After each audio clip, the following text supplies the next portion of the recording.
Racist enrolment policies and out-of-hand competition between schools have led to ethnic and economic segregation in our education system. That, according to one of the authors of a report into tomorrow's schools. The report says the gap between the best and the worst performing students is widening, something that can't be fixed by tinkering. It details schools aggressively poaching the most desirable students while actively discouraging or excluding the less wealthy. One of the report's authors, Bali Haque, says it can't be allowed to carry on. If we don't address that issue, and soon, I think the social and economic consequences for the country as a whole are, to put it mildly, dire. So we've got to act. We've got to fix this problem. And by the same token, if we are able to fix this, then the benefits, economic and social benefits for the country, are enormous. So there's everything to play for here. And we're also very keen that people understand that we're not just trying to fix problems. This is about tooling up an education system for the next 30 years so that the children who aren't even in school yet are able to access a quality system that focuses on success and well-being, because that's the critical part of every bit of work we've done so far on this review. OK, for a minute, let's focus on one of the key aspects that is leading to disparity, what you identify as unhealthy competition between schools. What are you talking about specifically? Well, what we're talking about is a situation, and again there's plenty of evidence for this, that we've set up a system which encourages schools to compete. We've set up an atomised system where boards of trustees look after their own individual schools, principals look after their own individual schools, and consequently there's a degree of competition. And what that has led to over a significant period of time is a white flight, brown flight, people moving from school to school, and what that has led to is significant polarisation in our schooling system, with very, very disadvantaged schools and very, very advantaged schools. And our point is that there are real people, real students, real parents in those doubly disadvantaged schools, and we can't, as a community, let that carry on. It's not just passive migration between schools that you're talking about, though. It is, in some cases, an orchestrated marketing campaign to attract the most desirable, read their more affluent students and higher achieving students to schools. How are they doing that at the moment? Well, I think they're doing it in a variety of ways. Certainly the marketing has got out of hand. We're hearing real concerning stories around the decile of a school being seen to be a proxy for its quality, and that is just not the case. And we're in a situation where the incentives for schools to grow their role, to get bigger resources, to make a bigger impact, all the incentives are to grow schools. And sometimes that comes at the cost of students and livelihoods and futures for young people.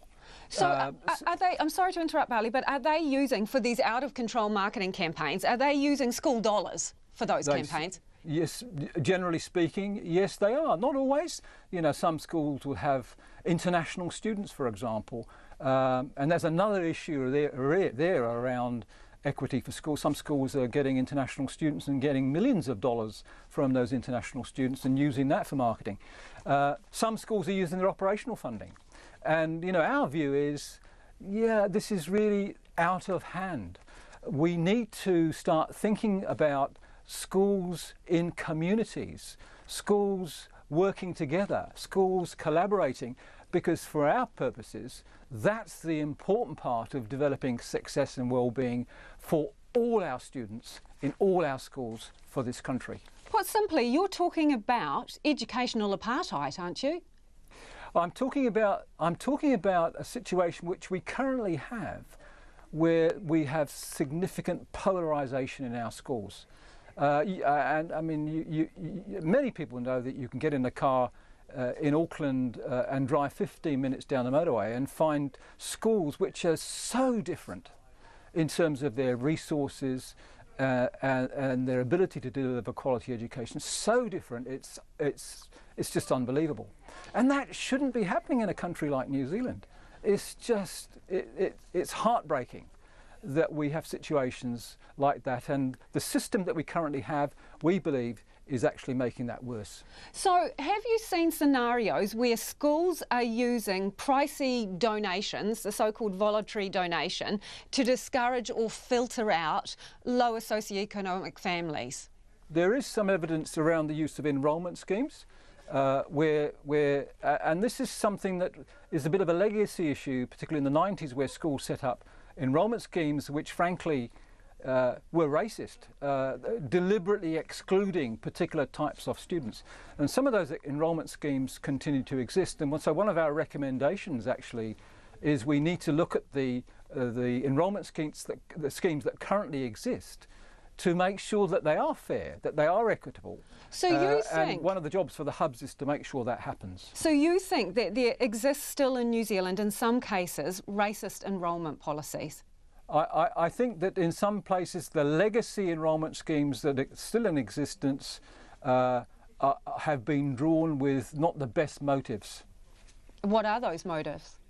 I think the motives are around ensuring for some schools, and I'm certainly not saying this for all schools, no, but for some schools ensuring that some schools are included some students are included in the zone and some are not. So what do you mean by that specifically? Do you mean white upper class students are more likely to get into the school? Is that what you're saying? I'm certainly not saying that's a general situation at the moment, but I'm saying that there are examples of precisely that, yes. One of the overriding conclusions is that the education system is, well, it's underfunded, and particularly low decile schools are underfunded. Do you have any idea by how much? Well, again, the numbers, we haven't done the numbers in detail, but what we do know is that the current, the decile system at the moment, which is the way we deliver funding to disadvantaged schools, demonstrably is far too blunt and is not necessarily delivering the dollars to the right schools. In other words, some schools that are actually reasonably more advantaged than others are getting funding, while schools that are more advantaged aren't. And that's because the system used, the decile system, is really just not robust. So part of our recommendations is picking up an idea from Treasury and the Ministry of Education called the Equity Index, and that's a much better way of allocating funding to schools that have disadvantaged students. And that is Bali Haque. He's one of the authors of the report into tomorrow's schools. That report recommends capping out-of-zone students, introducing a new zoning system, capping school donations as well, and adopting a new decile funding model.